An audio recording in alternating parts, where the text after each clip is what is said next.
What's happening, Captains? It's me. Spooky, scary skeletons. Truly the dumbest. And today I have a bit of a mix up to my usual videos.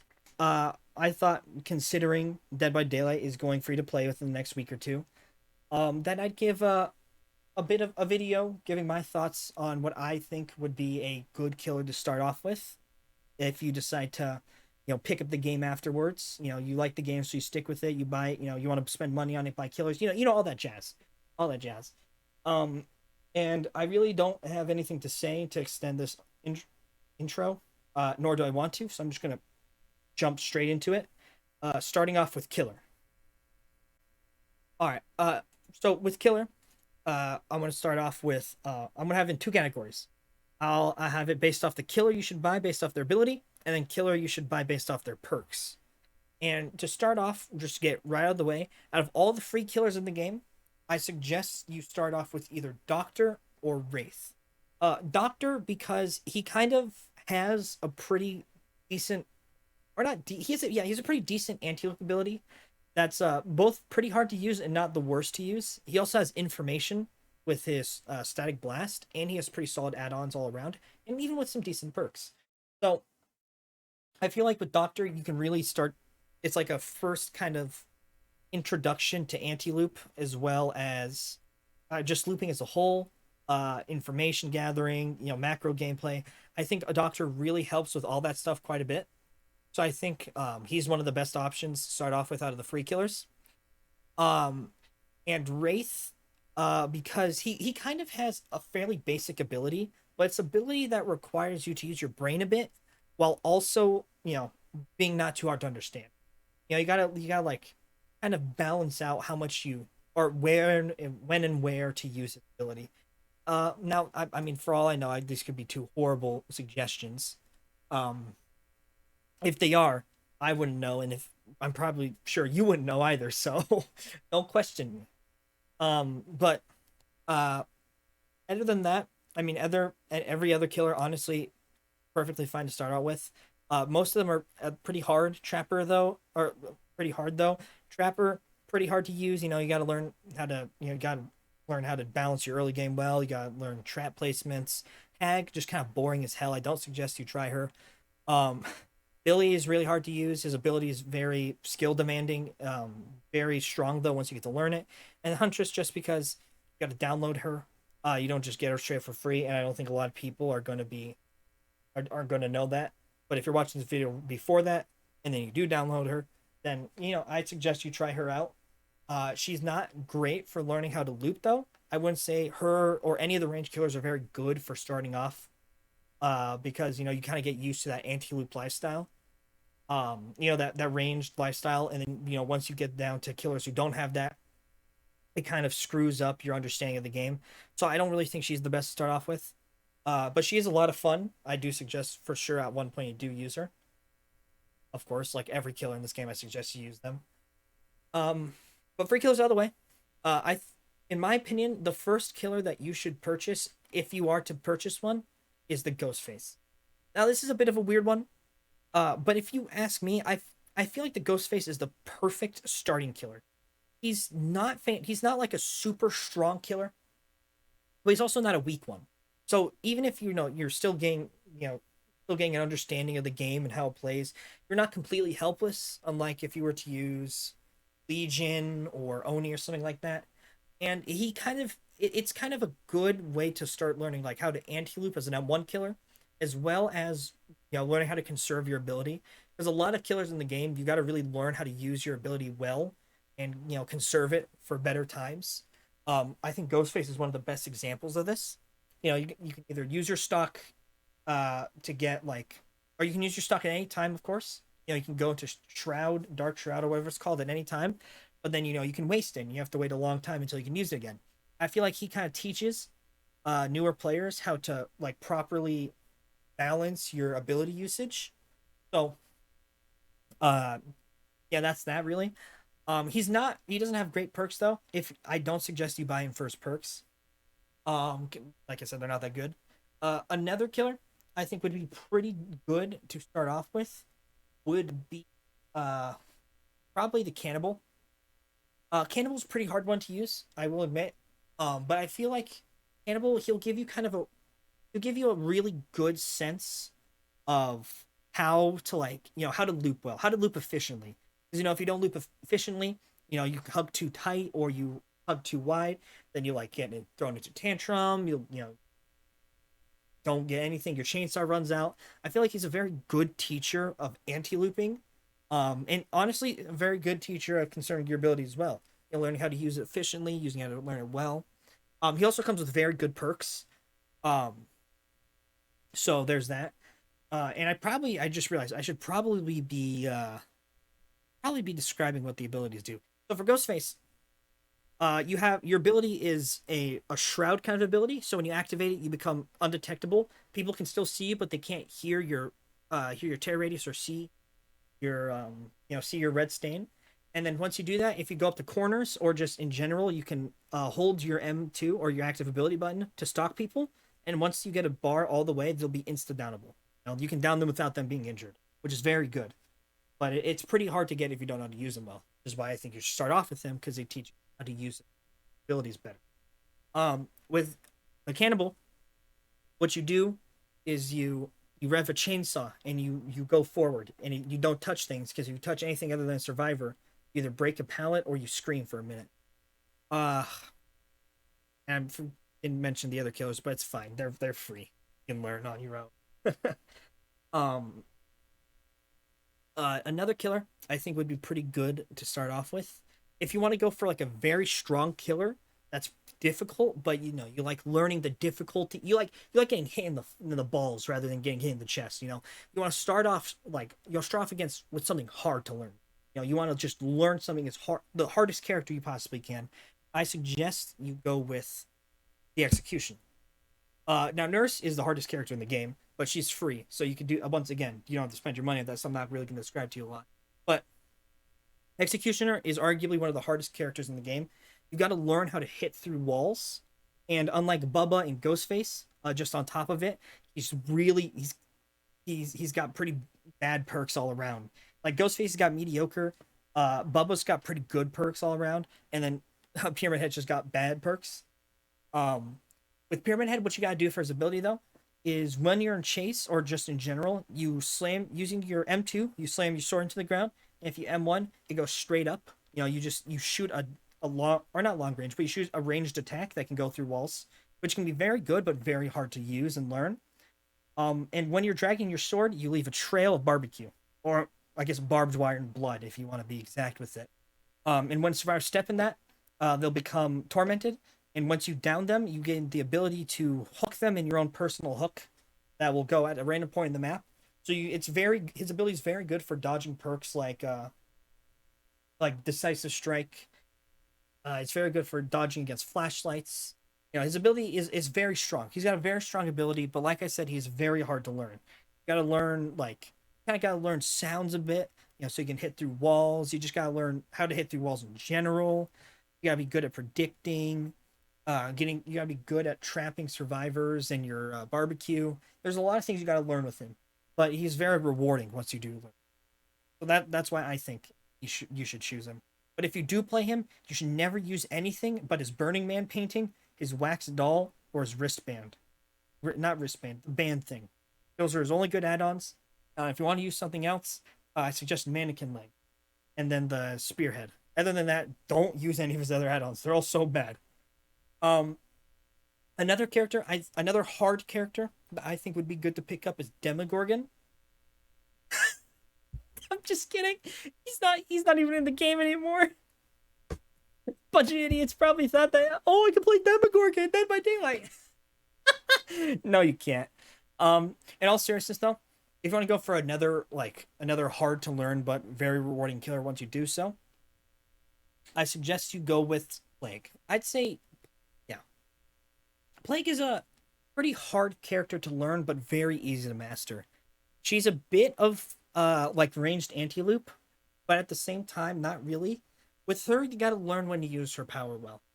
Her power, whenever you charge your ability, and you release it, you shoot out like just an inhuman amount of vomit, and you infect survivors. Once they get fully infected, they become like they become injured and they can't heal themselves other than fountains. So you can just down them at any time if they don't cleanse with fountains. Once they do cleanse, you will have the ability to go over to that fountain and collect a damaging, like a damaging vomit. They can shoot at survivors, but you will lose it if you get stunned. So I suggest you don't get stunned. Um, but yeah, power side, she's pretty hard to learn. Like I said, she has very strange projectile speed, especially if you're on console too. It can be really weird. Her ability can be a bit hard to charge correctly. Yeah, it takes a bit without add-ons, which is not really a bad thing because she's really strong without fast charge. Um, but yeah, with her ability, the main thing is it really teaches you how to it teaches you how to the right times to use your ability. Kind of like most of these skills. Most of the skills I mentioned here are very good at like teaching you how to use your ability properly. When's the right time to use it? When's the wrong time to use it, etc. Plague is very good at this. You got to learn the right time to use her. Corrupt Plague from the fountains. You got to learn the right time to charge your ability. You got to learn the right. You got to learn the right way to just kind of hit the survivors as a whole because it can be very confusing. Plague, it can be a very good teacher in a lot of aspects of the game, which is very good, which is why I think you should get her. She also has the best perk in the game, Corrupt Intervention, and then a couple other really good perks. And then my favorite perk in the game, Dark Devotion. So she's a very good starter killer. If you want to go like a hard killer right off the bat, once you do learn her though, she can be very easy to use. Now for killers, for if you want to go for like a range killer, you're the long range, fast paced kind of guy. Um, I suggest that you go with for long range, like range killers, Huntress. She's free, obviously, but she's very good. Basically, just throw hatchets, very strong. If you want to go for someone else, though, or if you want to buy somebody who's good at range, I 100% suggest you go for the twins. No, I take that back. I forgot that my boy, the Deathslinger, exists. Deathslinger is a very good character for learning how to use a range. He's very hard to use, which teaches you how to control better. And if you use Huntress before Deathslinger, you're gonna have a hard time using Deathslinger. Deathslinger is very short range. His hitboxes are small, and you gotta time things way better. So if you start with Huntress, who has big hitboxes, it's pretty easy to hit hatchets. If you have any sort of hand-eye coordination, you'll have a hard time with Slinger. But if you play Slinger first, then you have a better time with Huntress, because Huntress is much easier. He's got really bad perks though. No, that's not true. He got all of his perks got buffed. He's got some really good perks besides Gearhead. Gearhead you would want to pair with Lethal Pursuer. Um, Besides that, decent perks. He's got bad add-ons.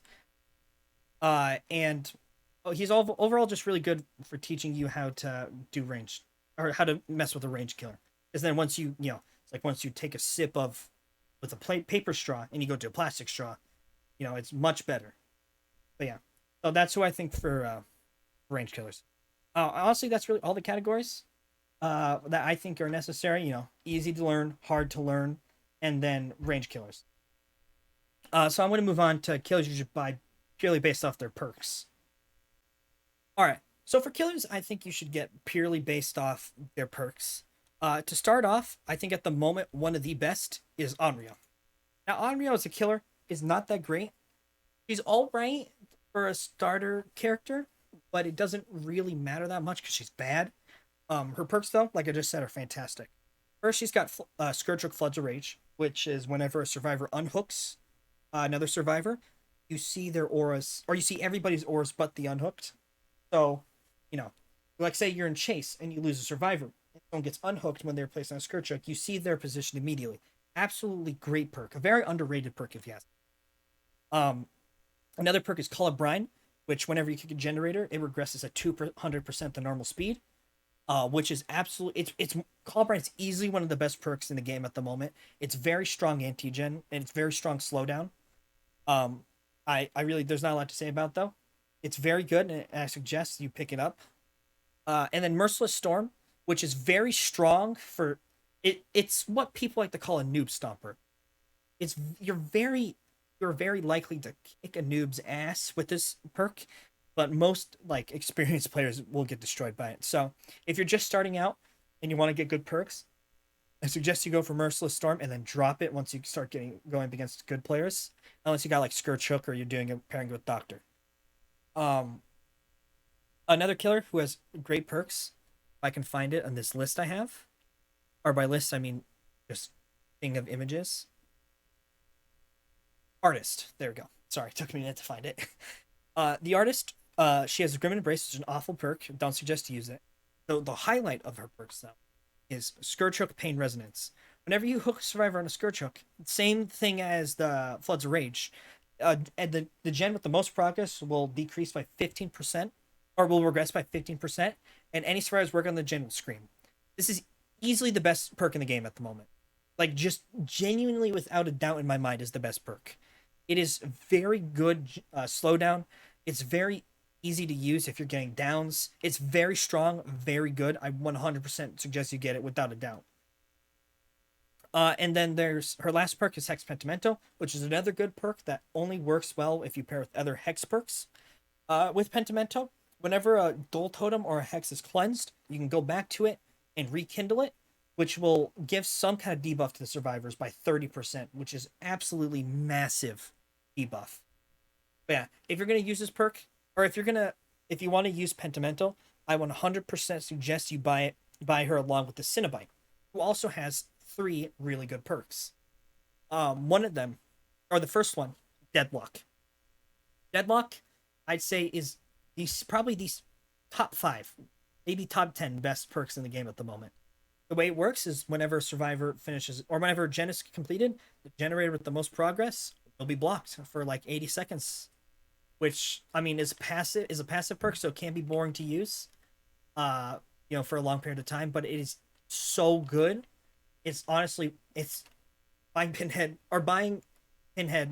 This perk is worth buying Pinhead alone.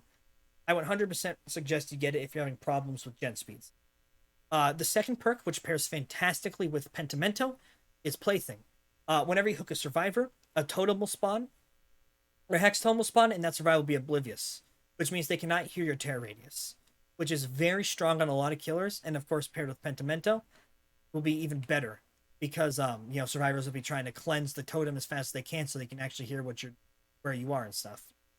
So yeah, overall just great perk. And then with and then the last perk, is Scourge Hook Gift of Pain. What Scourge Hook Gift of Pain does is once you hook a survivor on a Scourge Hook, another Scourge perk, but these Scourge Hook perks are all pretty decent at minimum. Whenever you hook someone on a Scourge Hook, they will, when unhooked, they'll be mangled and I believe hemorrhaged. I don't remember exactly. I'm pretty sure it's mangled hemorrhage. And what mangled hemorrhage do, when you're mangled, you heal. It takes longer to heal, which as a survivor, which is very strong, it's good slowdown. And then when you're hemorrhaged, whenever survivor stops healing, their healing progress will regress immediately, which is another great slowdown. Just another fantastic, fantastic debuff as a whole. So, I mean, all really good perks that I suggest you get if you're starting out. Another good killer to buy for perks is the Nemesis. And the Nemesis, honestly, is a really good killer to get at all, or as a whole. He's very strong ability, fairly decent add-ons. He's a pretty good killer. But his perks are just a whole nother level. His first perk, Lethal Pursuer, absolutely fantastic perk.